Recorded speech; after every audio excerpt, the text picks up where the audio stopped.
what's up YouTube, it's Dom here from Payday Pickups and I'm back with another video. In today's video, I'm bringing you another video from the series Behind the Brand. Today we are going to be talking about one of the most popular, most hyped, vintage, reselling and streetwear boutiques in the whole of the United States, and that is Round Two. VA in the building. What's up, Round Two, best store in New York. You know, it's the place to be if you're in LA. So Round Two actually means a lot to me. I've been following their store and their YouTube channel since around 2015 when they started, and it's crazy to see how far Sean, Chris and Luke have taken the store. They now have 9 in total, and they also inspired me to get into vintage clothing from both the buying and selling perspective, and kind of motivated me and inspired me to set up my own store, which is called Payday Vintage. So if you want any vintage clothes in the UK, definitely go check it out. I might be from London.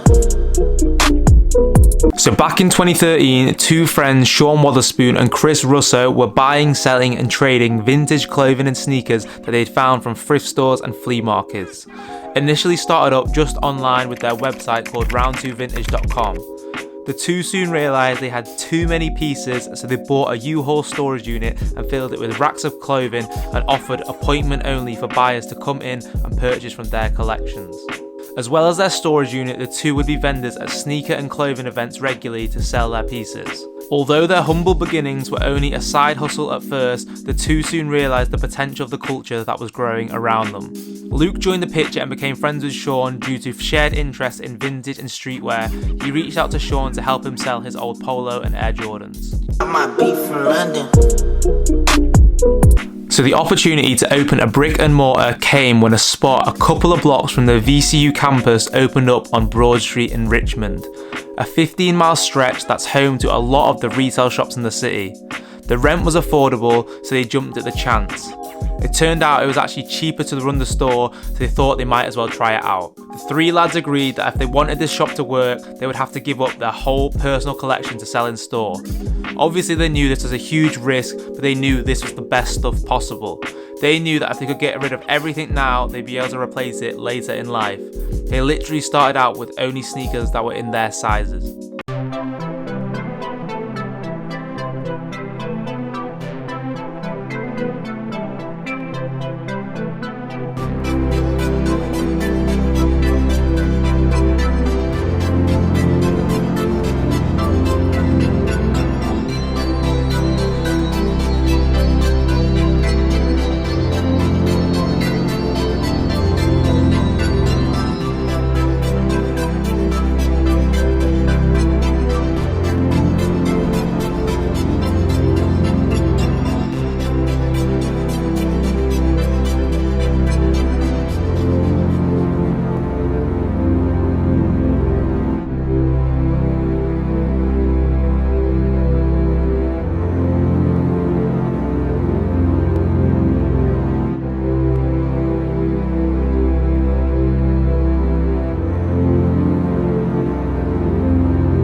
So the shop was a success and it became the go-to spot for all local sneakerheads, vintage and streetwear collectors. They'd been open for a week and a half and there was nothing left from their original inventory. I might be from London. So one of the reasons why Round Two has become so successful was because of the store culture. Almost every single person that comes into the store will be interested in at least one thing. They called it a nostalgic boutique as the whole interior was full of things that you would have seen or worn as a child, from old posters to old toys and even old cereal boxes. From doing this, the boys gained a personal collection with many of their customers, and people would often sell their items to the store as they knew that Round Two's customers would really appreciate their pieces. At the time too, they were the only store who were doing this. Customers from LA, New York, Philadelphia would visit the store and say that they had never seen a store like this in their hometown and absolutely loved the concept. Round Two constantly had the newest stuff as customers would always be wanting to sell their pieces to Round Two so they could buy something else, which meant Round Two were never low on inventory. When Luke first moved to Richmond, there was a load of cool boutiques, probably like 4 or 5, but during the recession, they all closed. Round Two filled that gap. I might be from London. Round Two's founders credit their YouTube channel as the main reason for their rapid growth. The channel started in April 2015 and has grown to a massive 210,000 subscribers. Originally they were just filming to document what they were doing, but they ended up turning it into a show, uploading it onto YouTube. People get to tune in to get a look at their day-to-day and behind the scenes to look at what happens at their shops. They feature the staff buying, selling and trading products, cameo from celebrity shoppers, and the staff in short skits that appear around halfway through each episode.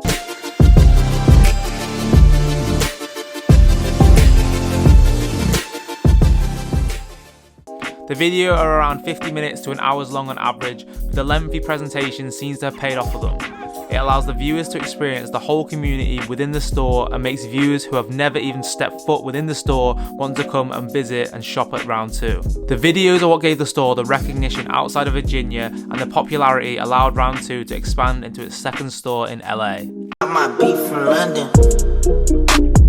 In October 2015, Round 2 opened its second location in LA between Fairfax Avenue and La Brea Avenue on Melrose and instantly saw success.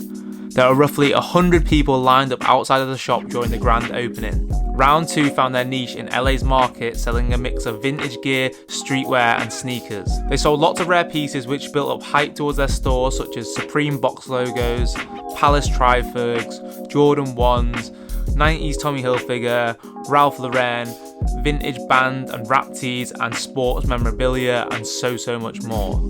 So with the store being so popular, this attracted many famous celebrities. For example, Travis Scott, many members of ASAP Mob such as ASAP Rocky. What happens if you hit a button, they just go back up? Tim's got the convertible slipper sneaker, yo. This man got the... Oh, you gotta get this fit though, bro. Like the Prada on the Vans. Hold up. ASAP Nast, ASAP Ferg, ASAP Bari, Ian Connor, Security. I got security in here.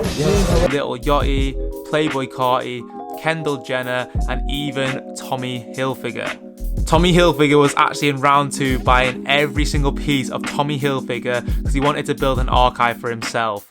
He said that he'd forgotten to do it in the 90s, so Round 2 was his solution.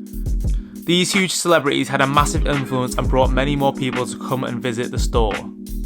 With the huge success in LA, they also set up an appointment-only store called The Gallery. This is where they held their rarest and most expensive pieces, including of like the original band Air Jordan 1s, the Nike Air Mags, the Kanye West pastel jacket, the Polo NASA jacket, and so many sought-after pieces. This attracted many collectors, celebrities, and big buyers.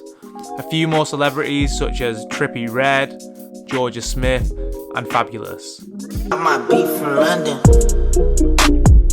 In 2015, Sean Wotherspoon shocked the internet by posting a photo of himself on Instagram dipping the new sought-after Supreme X Air Jordan 5s in red paint. This caused a lot of hate and discussion from sneakerheads as they were just so confused at why he would wreck such a nice sneaker. It turned out Sean did this as just a display piece for the store, and he called it a conversation piece for people to talk about when they visited Round 2. This experiment turned out to be a success from a marketing perspective, and Round 2 noticed a huge spike in people coming to the store and discovering Round 2 for the first time. So this next campaign is definitely the most successful campaign for Round 2. It's probably the main reason why people found out about the store and as well about Sean Wotherspoon, and that is the creation of his trainer, the Nike Air Max 97 Sean Wotherspoons. So the story behind it is Sean was one of the 12 creative heads selected by Nike for a competition to submit a design for a brand new Air Max. Sean met up with a group of his friends and creatives to come up with a new design. The most unique feature of the design was the corduroy material. Like, when have you ever seen a pair of corduroy trainers? This was inspired by his collection of vintage corduroy Nike hats. And to make it even more unique, they used an iconic Air Max 1 midsole instead of the traditional 97 bubble. Once they'd sketched out the combination of the two, they knew this was the way it had to be. Sean ended up winning the competition, and his shoe became one of the most hyped sneakers to this day. It's sold out everywhere, and I can say I'm one of the lucky people to own a pair. The hype around this shoe and Sean led to so many new people find out about Round 2 and visiting the store. So through the course of Round 2's life cycle, they decided to run a few pop-ups in major cities around the world to increase their exposure of Round 2 and to allow other countries to have the Round 2 experience.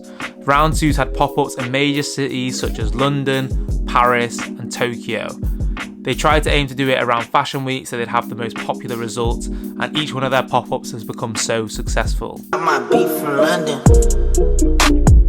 So throughout the years, Round 2 has continued to grow bigger and bigger, and they now have a total of 9 stores. Their first store, Virginia, in 2013. Their second store, LA, the streetwear store, and LA Vintage in 2015. Their fourth store was the New York City streetwear store in 2017. Then the store 5 and 6 was in Miami, South Beach, Florida. They made a streetwear and a vintage store in 2018. The 7th store was the Chicago one in 2019. The 8th was their LA merch store, where they basically sold a load of their own memorabilia and pieces, kind of inspired from other vintage pieces. They sold like t-shirts, hoodies, and bottoms. So customers, when they had the experience of the store, they could end up purchasing something from Round 2 to have it as a kind of memory, like a souvenir.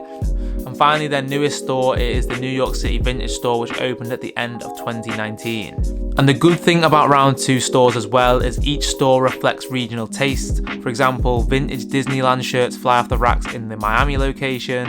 Film and music merchandise sells really good in LA, and New Yorkers love the old Polo and Supreme.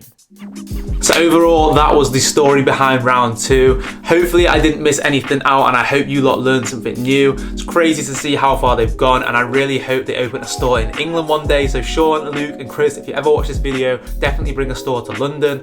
And if you're ever in America, I would definitely recommend going to check out one of their stores. And if you didn't know already, I did a year abroad in America. I ended up visiting the LA store as well as the Round 2 New York store. If you want to see how that went down and what it's like inside, then the links will be in the description box below. But it's honestly so true. The culture in there is amazing. The staff are really friendly, and they pretty much have everything from vintage clothes, streetwear, sneakers, pretty much all the hype brands and items you just can't find in your regular stores. I'm also going to post a little snippet of this video onto my Instagram, which is @DomHadley_. Be sure to tag Luke, Sean and Chris in the video. I would love them to see this video, and hopefully you lot all enjoyed it. If you want to see more fashion content, then be sure to subscribe to this channel.